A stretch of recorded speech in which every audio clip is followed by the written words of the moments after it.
We ask the question, what is needed in the world?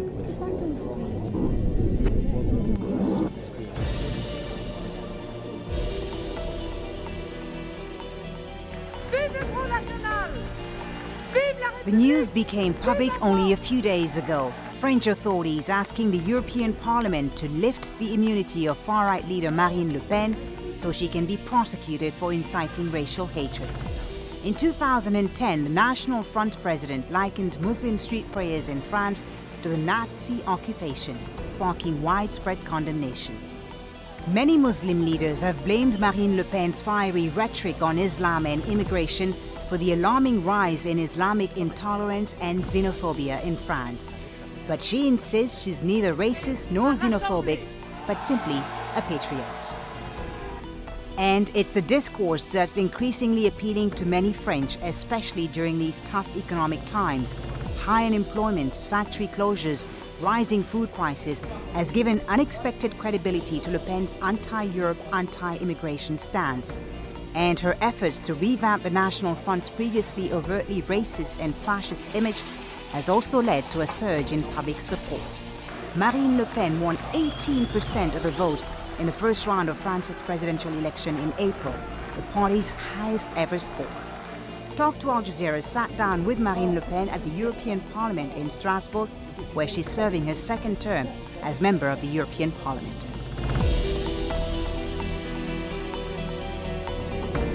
Marine Le Pen, thank you very much for talking to Al Jazeera. I'd like to begin with an issue that you've been very vocal about, and that is Islam and its place in French society. Do you consider today Islam to be a threat to the values of the French Republic? Non, ce n'est pas l'islam qui est une menace. C'est le fondamentalisme, ce sont les aspects les plus radicaux. C'est la volonté d'un certain nombre de groupes politico-religieux d'appliquer la charia, c'est-à-dire de mettre au-dessus de la loi républicaine une loi qui serait une loi religieuse. C'est ceux qui expriment en toutes circonstances des revendications qui vont à l'encontre de notre culture, de notre mode de vie, de nos mœurs. Avec, il faut bien le dire, parfois beaucoup d'agressivité. C'est ça qui est une menace. You make a distinction between radical Islam and faithful Muslims, but it would seem that not all French people make that distinction. So there seems to be a discourse amalgamating radical Islam and faithful Muslims, a discourse which some people say you supported and you were behind. So aren't you responsible in some way of this lack of differentiation that people tend not to make between radical Islam and faithful Muslims? Je peux vous dire que s'il y a une responsabilité politique, elle n'est pas de mon fait. Elle est du fait de ceux qui, notamment à la direction de la France, ont refusé que l'on s'attaque ou que l'on critique le fondamentalisme au motif que toute critique du fondamentalisme et du radicalisme était une critique de l'islam. Alors après, il ne faut pas s'étonner que les Français font un amalgame entre les deux. Bon, et puis il y a un autre problème qui est un problème de fait. C'est une immigration massive. Aucun pays du monde, madame, n'accepterait de subir une immigration aussi rapide, aussi importante de personnes qui, incontestablement, ayant une religion et une culture différentes, bousculent les Français. But just coming back to the issue of Islam, we heard during the campaign the whole controversy over halal meat. You can't deny that somehow you initiated that controversy over halal meat at a time when perhaps you were looking for voices during the election. Des millions de Français mangent du halal tous les jours sans le savoir. Est-ce que c'est supportable? Je veux dire, est-ce qu'un pays musulman accepterait qu'on fasse manger à la population... But is it really a concern for the French people? Évidemment que c'est un problème. D'abord, c'est un problème parce que ça rompt notre loi sur la laïcité. Parce que, effectivement, faire consommer du halal à des gens qui ne sont pas religieux, c'est contribuer, grâce à cette consommation et de manière complètement non transparente, à financer un culte. Bon, premièrement. Deuxièmement, ça heurte les consciences. Mais enfin, écoutez, si dans un pays musulman... But at the time of the controversy, Si dans un pays not musulman, on faisait all manger French des seem hosties concerned. consacrées sans le savoir à des musulmans, ils hurleraient. Bon, et ils auraient raison. Si on leur faisait consommer des produits soi-disant halal dans lesquels il y avait du porc sans qu'ils le sachent, ils hurleraient et ils auraient raison. Il n'y a absolument aucune raison que, inversement, les Français soient obligés de consommer du halal sans le savoir. But again, Voilà. are French really concerned about this issue? Because at the time of the controversy, when it first started, a majority of the French surveyed didn't seem to care about whether they were eating halal meat or not. All they were concerned about was whether they were eating just altogether. Non, c'est exactement l'inverse, madame. C'est un sujet, et c'est la raison pour laquelle d'ailleurs le président de la République, Nicolas Sarkozy, après avoir commencé à traiter ce problème d'un revers de main, a fait un virage à 180 degrés pour dire que c'était un sujet dont les Français c'était le premier sujet à l'époque où j'en ai parlé, dont les Français discutaient. Parce qu'encore une fois, c'est extrêmement choquant. Et je voudrais que vous compreniez qu'il n'y a pas de raison de demander aux Français d'accepter des choses qu'aucun autre peuple du monde n'accepterait. C'est aussi simple que cela. Moi, je n'ai de haine à l'égard de personne, mais je ne veux pas que l'on demande à mon peuple de supporter des choses que personne d'autre ne supporterait. What do you respond, Marine Le Pen, to those who accuse you of shifting the attention to secondary issues because you have no solution for the economic crisis, no solution to high unemployment, no solution to urban violence, of shifting the attention to Islam in order to reinforce your political credibility? Non mais permettez-moi, qui m'accuse de ça? Ceux qui sont au pouvoir depuis 30 ans? Qui ont mis la France, qui était un des pays les plus riches du monde, dans une situation de faillite? Ceux qui m'accusent de ça sont les champions du monde du chômage, les champions du monde de la dette, les champions du monde des déficits, les champions du monde de l'explosion de l'insécurité. Et ce sont eux qui sont assez crédibles pour venir me dire que moi, je n'ai pas de solution. Bon, écoutez, je crois que les faits parlent en l'occurrence d'eux-mêmes. Je ne prends pas l'islam comme ennemi en aucune circonstance. Je dis qu'il y a un problème majeur d'immigration massive et anarchique dans notre pays qui crée les conditions de conflit, de désintégration de la société, qui bouscule notre indivisibilité, nos lois, et notamment la loi sur la laïcité. Et je crois effectivement qu'une immense majorité de Français sont d'accord avec moi sur ce sujet. All right, coming back to that question of secularism, France, we know, is very adamant about secularism. This law on secularism dates back to 1905, at a time when the French state was dealing with a very powerful church, which is not the case anymore. The context today is very different. Shouldn't this law on secularism be amended? Non mais écoutez, nous avons dans chaque nation a son ADN, a son histoire, a son identité. Bon, la France a été secouée par des guerres de religion qui ont été terribles. Nous avons cette crainte, nous, dans notre conscience collective de peuple. La loi sur la laïcité a été là justement pour éviter le retour de cette guerre religieuse. Or, je remarque une chose, madame, c'est que l'affaiblissement de la loi sur la laïcité, que je combats aujourd'hui, je combats cet affaiblissement, eh bien, entraîne justement la remontée de conflits religieux.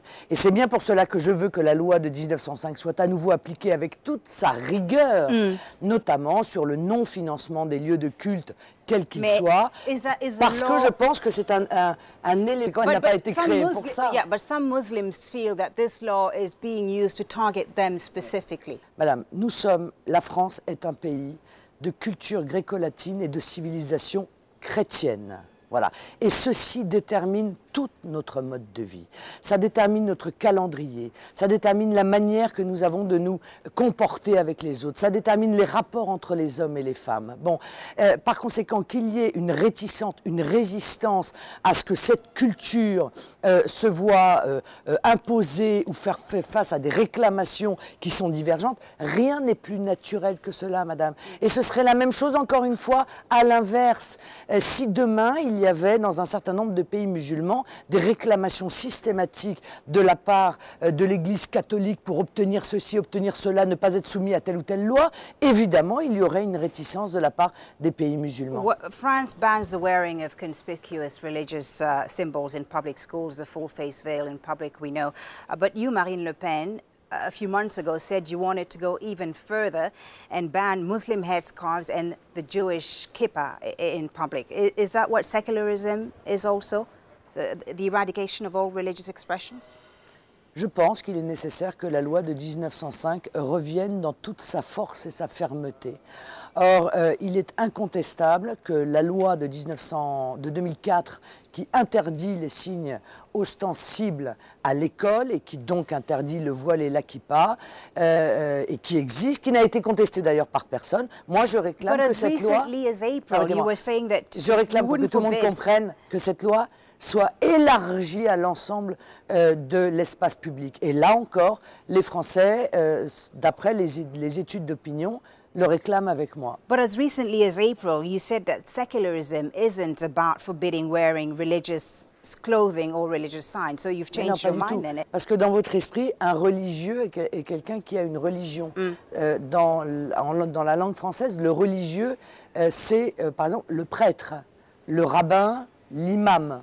C'est ce qu'on appelle le personnel religieux. Donc le personnel religieux peut avoir des habits religieux. Mais tout le reste devrait ne pas pouvoir se singulariser en quelque sorte par une présentation de sa religion avant une présentation de son individu. C'est un peu ça l'esprit de la laïcité. L'on se croise dans la rue, vous ne pouvez pas savoir quelle est ma religion et je ne sais pas quelle est la vôtre parce que l'individu prime en quelque sorte sur la religion qui participe de son espace privé. All right. Let's talk about radical Islam. Which you touched on a bit just a few minutes ago. You said that radical Islamists are taking over French suburbs. Who's responsible for that? And why do you think that is happening? Ah bah d'abord, moi je considère que ce sont les politiques qui en sont responsables parce que c'est toujours ceux qui n'empêchent pas quelque chose d'arriver et qui en ont pourtant le pouvoir qui sont responsables de cela. Parce que je pense que les mouvements politico-religieux s'appuient sur un mal-être. Il s'appuie encore une fois sur des générations qui n'ont pas été assimilées dans la France à cause du nombre, à cause de l'abandon des procédures d'assimilation qui étaient celles de la France et qui ont permis à des générations entières d'étrangers de se fondre dans la communauté nationale.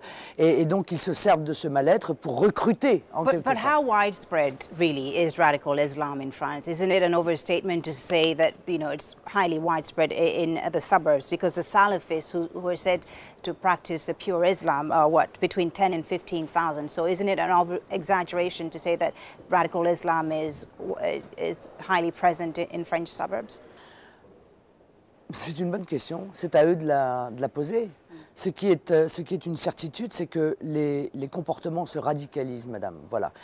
Nous avons il y a eu des musulmans en France, et je vais vous dire, nous les avons d'ailleurs défendus, puisque je vous rappelle que après la guerre d'Algérie, nous avons été le seul parti politique à défendre les harkis et à se scandaliser de la manière dont ces harkis avaient été accueillis en France. Ils étaient des Français musulmans, et ils étaient incontestablement nos frères. À l'époque, il n'était même pas question de porter le voile ou d'exigence quelconque. C'était la grande époque de la laïcité. Il n'y a pas eu que la France, vous le savez très bien, il y a eu la Tunisie, il y a eu la Turquie, etc., etc.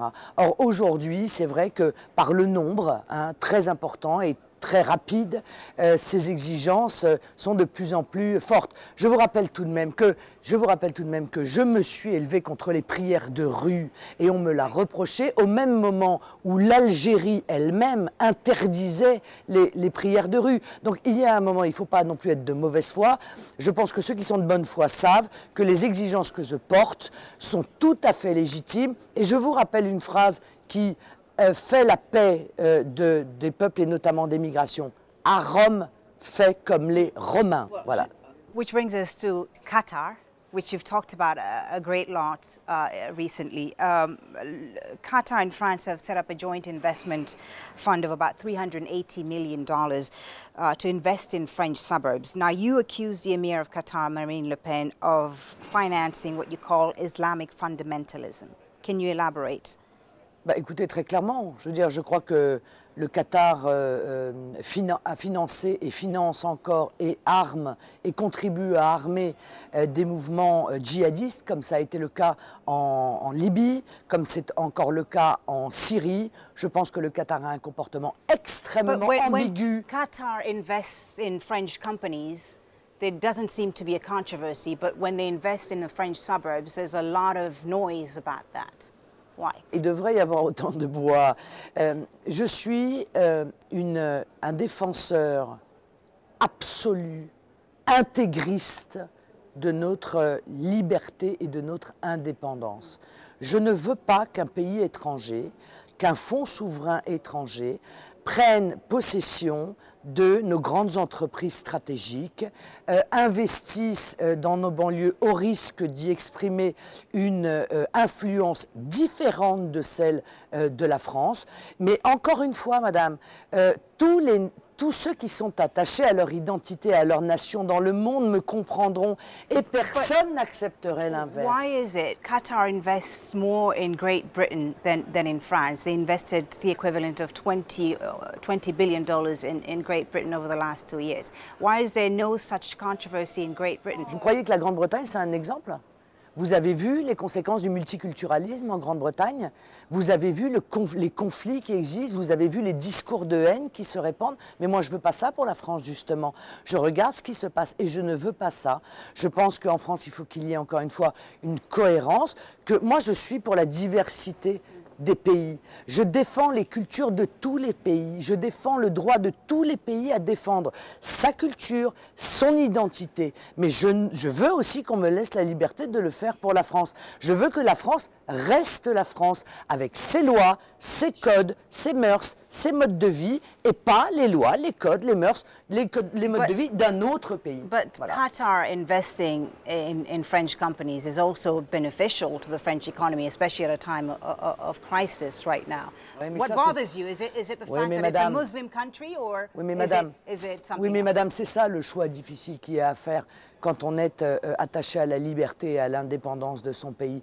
Si lorsque nous avons des difficultés financières, nous sommes prêts à tout abandonner face à un mur d'argent, eh bien, ça veut dire que ceux qui nous gouvernent n'ont pas la tenue, n'ont pas les épaules, n'ont pas les tripes pour nous diriger. Eh bien, je préfère être pauvre et libre que d'accepter de l'argent d'un autre pays, quel qu'il soit d'ailleurs, qui quelque part prendrait un peu la main et diminuerait ma liberté et mon indépendance. Et moi, je suis convaincu, encore une fois, que tous les nationaux, ceux qui sont attachés à leur nation, peuvent comprendre ma position. Which brings us to the economy, and the French economy is not doing well right now. Moody's has lowered France's credit rating.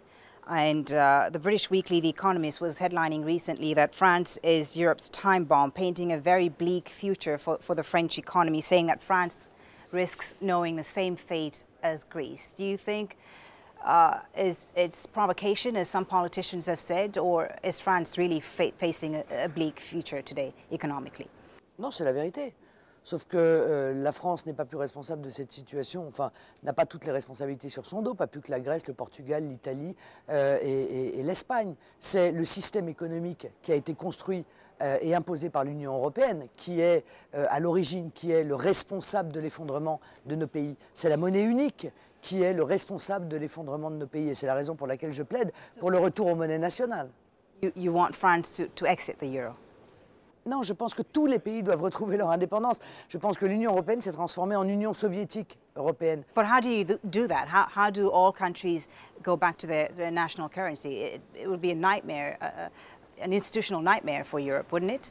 Enfin, je veux dire, c'est quand même incroyable. L'euro n'est qu'une parenthèse dans l'histoire de France. Hein. Nous avons 2000 ans d'histoire. L'euro, c'est 10 ans. Excusez-moi, c'est minuscule. Bon, et ils ont fait une expérience. Cette expérience est un échec majeur. La zone euro a eu la croissance la plus faible du monde depuis que l'euro a été créé. Notre continent, qui était un continent un des plus riches du monde, est en train de devenir un continent, encore une fois, en faillite. Bon ben voilà, l'expérience a échoué. Il faut maintenant que ceux qui nous ont imposé cette expérience admettent cette situation et que l'on déconstruise de manière organisée, tranquillement, ensemble, le retour aux monnaies nationales et donc le retour à la prospérité. Since September, France has expulsed some 3,000 Roma people from its territory. The United Nations Special Rapporteur has accused the French government of fueling racism against the Roma and of not respecting its commitments to international conventions on human rights. How do you justify, you, Marine Le Pen, these expulsions? Non mais écoutez, moi, tous ces grands responsables des Nations Unies, de l'Union Européenne, ils n'ont qu'à ouvrir leur très grande résidence secondaire pour accueillir les Roms. Parce qu'à un moment donné, si vous voulez, c'est bien beau de donner des leçons, mais en l'occurrence, ce sont la partie du peuple la plus pauvre, les plus populaires, qui sont obligés de se pousser pour faire de la place aux Roms. Les Roms, ils ont une nation, et bien qu'ils restent encore une fois dans leur nation. Vous savez, je vais vous dire une chose, les problèmes d'immigration massive que nous vivons aujourd'hui et que nous vivrons demain, ça ne va pas toucher que la France. Moi, j'ai bien vu au Maroc qu'il y a la une du grand hebdomadaire marocain qui s'inquiète et qui tire la sonnette d'alarme sur l'immigration de Centrafrique. Je vois bien en Algérie ceux qui tirent la sonnette d'alarme sur l'immigration chinoise. Voilà, ces grandes migrations seront le problème du XXIe siècle. But again, collective expulsions, we're talking about collective expulsions here that are prohibited under international law. Comment on fait vous avez un camp de Roms de 200 personnes. Ils sont tous en situation irrégulière. Vous arrivez dans le camp de Roms et vous dites, écoutez, messieurs, vous êtes gentils, mais il faut rentrer chez vous. Vous voulez qu'on fasse comment? Je veux dire, on en prend un, on lui dit, toi tu rentres chez toi lundi, toi tu rentres chez toi mardi, pour faire plaisir aux instances bien pensantes de l'Union européenne, etc., etc. Non mais il faut être sérieux. Je vous rappelle quand même que c'est l'Union européenne qui était censée nous protéger nos frontières de l'immigration. Ils ont été incapables de le faire. Schengen est un échec absolu. Frontex est un échec absolu. Alors il y a un moment donné, si vous voulez, on ne peut pas dire on va le faire à votre place et quand on ne le fait pas, venir condamner les pays qui prennent la décision de le faire eux-mêmes. Même si ça ne sert à rien, puisque de toute façon, compte tenu des règles qui nous sont imposées, ils traversent la frontière et ils la retraversent une journée plus tard. A few questions on international issues, just a very few questions. François Hollande became the first Western leader to officially recognize the Syrian National Coalition as the sole and legitimate representative of the Syrian people. Others have now followed suit. Is that a good thing? Non. Non, comme d'habitude, la France est la première à se précipiter, à reconnaître des oppositions dont on ne sait pas d'ailleurs de qui elles sont véritablement constituées. Moi, je me souviens qu'on a fait la même chose en Libye. On nous a dit que l'opposition était le représentant de la démocratie. Ces gens sont arrivés au pouvoir grâce à nous et ils ont imposé la charia, dont je suis désolée, mais je considère qu'elle est radicalement contraire à la démocratie. Écoutez, à choisir, je préfère un régime autoritaire, laïque, qu'un régime autoritaire islamiste. Ouais. So, do you think then that Western values of democracy cannot be applied to Arab countries? Je ne dis pas ça, mais c'est compliqué. On l'a vu en Irak, mais ce n'est pas tellement pour une raison de religion, c'est pour une raison d'histoire des pays. Regardez l'Irak, si vous voulez. L'Irak, on a voulu y apporter la démocratie. On n'a pas compris que l'Irak était un pays qui était divisé historiquement en un certain nombre de communautés, justement, en un certain nombre avec un fonctionnement tribal. Et par conséquent, on a précipité la chute de Saddam Hussein. Et ça n'est pas ni la prospérité, ni la liberté, ni la démocratie qui ont succédé. C'est le chaos, c'est les meurtres, ce sont les attentats, et c'est la guerre civile. On the Israeli-Palestinian issue, where do you stand? What do you think is a solution, if there is one, to resolving that crisis? Oh mon Dieu, vous savez, si on avait la solution miracle, ça se serait. Is a two-state solution still viable in your opinion? Depuis le temps que dure ce conflit. Je pense que l'État palestinien doit être reconnu comme un État à part entière. Parce que la contrepartie de cette reconnaissance, ce sera aussi les responsabilités qui seront celui de cet État nouvellement reconnu. Je pense qu'Israël a le droit à sa sécurité. Mais je pense que ce qui se passe aujourd'hui, que la manière dont Israël répond à l'action du Hamas est disproportionnée parce qu'elle touche des populations civiles et que ça ne m'apparaît pas, loin de là, être la bonne solution. All right. I have one last question for you, Madame Le Pen. They say that you have basically managed to give a more respectable image to the National Front in France. Why do you think that is? Why is Marine Le Pen's National Front different from that of Jean-Marie Le Pen's? Je ne sais pas, je suis une... si vous voulez, toute la diabolisation qui a été faite autour de Jean-Marie Le Pen est beaucoup plus difficile à m'appliquer. Bon, c'est déjà une première chose. Nous n'avons pas le même âge, nous n'avons pas le même parcours. Moi, je suis une mère de famille. Voilà, je suis une mère de famille française qui aime son pays, qui pense que la France doit vivre, et que c'est le bénéfice du monde, somme toute, que la France reste la France. Donc je n'ai encore une fois de haine à l'égard de personne, mais j'ai un immense amour pour mon peuple et pour mon pays, que je défendrai effectivement en toutes circonstances. Je pense que ça a été entendu et ça commence à être entendu de plus en plus en France, mais aussi à l'étranger. Thank you very much, Marine Le Pen. C'est moi qui vous remercie. Thank you for your time.